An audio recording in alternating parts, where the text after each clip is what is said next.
कृष्ण और चंद्रधारी राक्षस का रहस्य। बहुत समय पहले की बात है।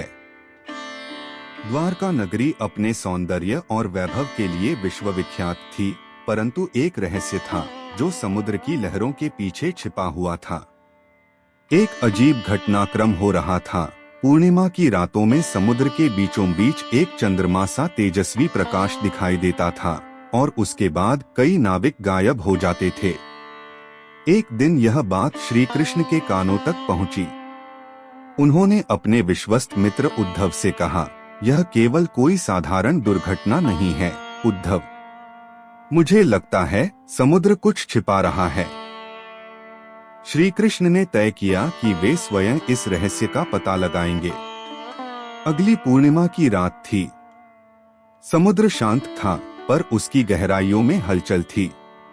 कृष्ण अकेले एक छोटी नौका में सवार होकर उस दिशा की ओर बढ़े जहां वह रहस्यमय प्रकाश दिखाई देता था। जैसे जैसे वे आगे बढ़े, वैसे वैसे समुद्र का रंग बदलने लगा।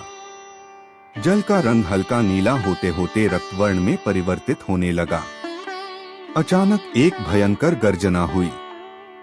समुद्र से एक विशाल आकृति उभरी। उसका सिर चंद्रमा के समान चमकता था और उसके चारों ओर एक दिव्य आभा थी।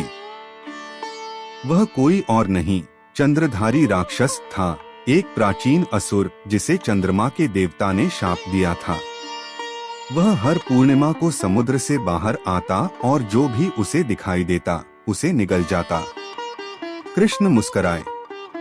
उन्होंने अपने सुदर्शन चक्र को हाथ में लिया, पर राक्षस बोला, हे माधव, तुम मुझे मारने नहीं आए हो, मुझे मुक्ति चाहिए।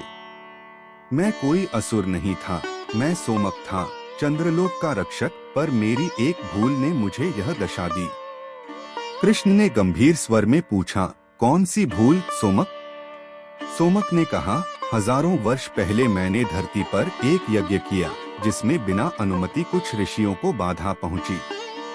चंद्रदेव ने मुझे श्राप दिया कि मैं धरती पर राक्षस रूप में जन्म लूंगा और हर पूर्णिमा को वही कष्ट दूसरों को दूंगा जो मैंने ऋषियों को दिया। कृष्ण ने अपनी आंखें बंद की और योग दृष्टि से देखा। सत्य उनके समक्ष प्रकट हुआ। उन्होंने कहा, तेरा अपराध बड़ा था, पर तेरा पश्चाताप उससे बड़ा है। मैं तुझे मुक्ति दूंगा, पर पहले तुझे उन सभी आत्माओं को मुक्त करना होगा जिन्हें तूने निगल लिया है। सोमक ने सहमति में सिर झुकाया और समुद्र की गहराई में चला गया। कुछ क्षणों बाद समुद्र की सतह पर कई चमकदार गोले प्रकट हुए। वे सभी आत्माएं थीं जो चंद्रधारी राक्षस के भीतर फंसी हुई थीं। वे मुक्त हो गईं। अब कृष्ण ने अपने दिव्य स्वरूप को प्रकट किया। उनका तेज समुद्र को भी शांत कर गया। उन्होंने अपने कर कमलों से सोमक के मस्तक पर स्पर्श किया। उसी क्षण राक्षस रूप समाप्त हो गया और सोमक की आत्मा एक दिव्य प्रकाश में विलीन हो गई। समुद्र अब स्थिर था। पूर्णिमा का चांद अब पहले से अधिक चमकीला था। कृष्ण मुस्कुराए और धीरे धीरे अपनी नौका में बैठकर द्वारका लौट आए। अगले दिन जब कृष्ण ने यह कथा दरबार में सुनाई तो सब स्तब्ध रह गए। उद्धव ने पूछा, प्रभु, आपने हमें यह कथा पहले क्यों नहीं बताई? कृष्ण ने उत्तर दिया, कुछ सत्य केवल अनुभव से समझाए जाते हैं, वाणी से नहीं। कुछ वर्षों बाद समुद्र के तट पर एक मठ बना जहां हर पूर्णिमा को भजन और दीपदान होता था, सोमक की आत्मा की शांति के लिए और उन सभी आत्माओं की स्मृति में जिन्हें वह निगल गया था। यही थी वह रहस्यमय कथा, कृष्ण और चंद्रधारी राक्षस की।